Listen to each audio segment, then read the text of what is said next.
அப்படி சாவுக்கு ஏதோ சரீரத்தை யார் உயிர்ப்பிப்பா அப்படின்னா பரிசுத்த ஆவியானவர். அதான் ரோமர் 8:11 பார்க்கிறோம்.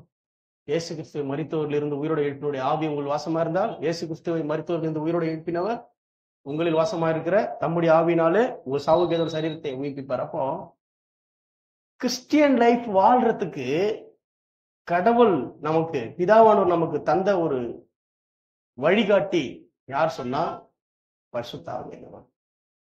பரிசுத்த ஆவியானவர் என்று சொன்னா இன்னைக்கு என்ன நினைக்கிறாங்க அப்படின்னா, அதாவது ஒரு சில்னஸான ஒரு அனுபவம், ஒரு சில்னஸான அனுபவம், அல்லது ஒரு அனலான அனுபவம், அல்லது வேற ஏதாவது ஒரு கிஃப்ட், அதாவது ஒரு கிஃப்டட் திங்க வந்து என்ன பண்றதுன்னா யோசிக்கிறது. இதெல்லாம் ஓகே தான். ஆனா இதெல்லாம் தாண்டி நம்ம எங்க வரணும்னா இந்த நடுப்புற நிக்காம நம்ம ஆரம்பத்தையும் முடிவும் பிடிக்கணும்.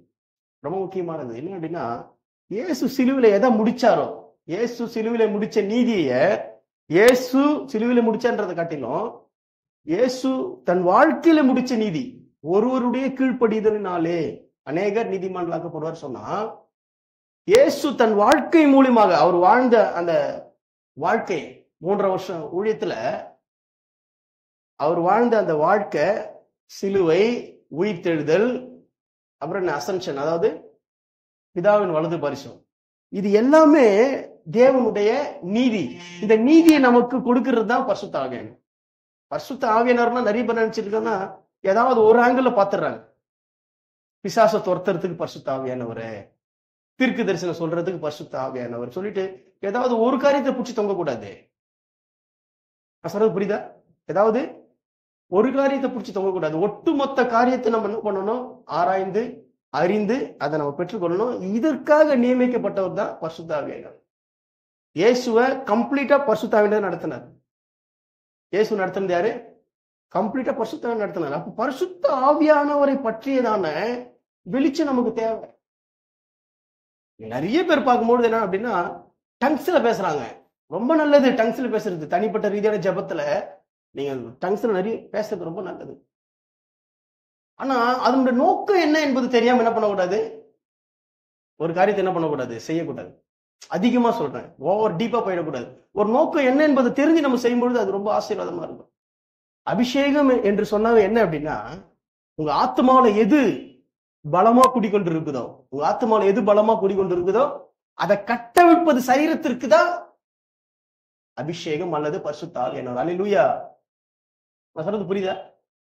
அப்போ என் ஆத்மாவில என்ன இருக்கணும்? என் ஆத்மாவில இருக்க வேண்டியது என்ன அப்படின்னா, இயேசு கிறிஸ்து நமக்கு செய்த நீதி, அதான் சத்தியம். அப்ப இதை எப்படி, இது ஆரம்பத்துல நம்ம என்ன பண்றோம், அந்த நீதி உள்ள வரத்துக்கு விசுவாசத்தை கிருபை நமக்கு வாக்குத்தத்தம் பண்ணுது. அந்த விசுவாசத்திலையும் நமக்கு உதவி செய்யறவர் யாருன்னா, விசுவாசத்துக்கு அடுத்த காரியத்தை உதவி செய்ய பரிசுத்த ஆவியானவர் தான். விசுவாசம் நீதி, அதாவது நீதியை கொடுக்குறாருன்னா என்ன அர்த்தம்?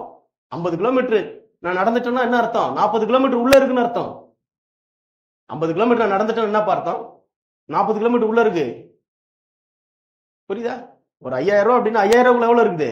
4000 உள்ள இருக்குது, 4500 உள்ள இருக்குது, 4600 உள்ள இருக்கு. அந்த மாதிரி தான் நீதி என்று சொன்னாவே அதுக்குள்ள என்ன இருக்கு? விசுவாசம் இருக்குது. விசுவாசம் இல்லாத நீதி கிடையாது. அப்ப நீதியை கட்டவிழ்க்கிறார் அவர். பாவத்தை குறித்தும் நீதியை குறித்தும் நியாய தீர்ப்பு குறித்தும் கண்டித்து உணர்த்துவார். அல்லேலூயா.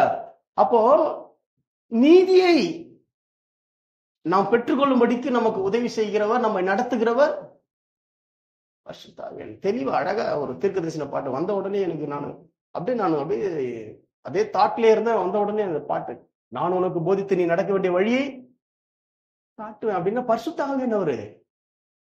பரிசுத்த ஆவியானவர் நம்ம காட்டுவாரு, பரிசுத்த ஆவியானவர் நம்ம லீட் பண்ணுவாரு.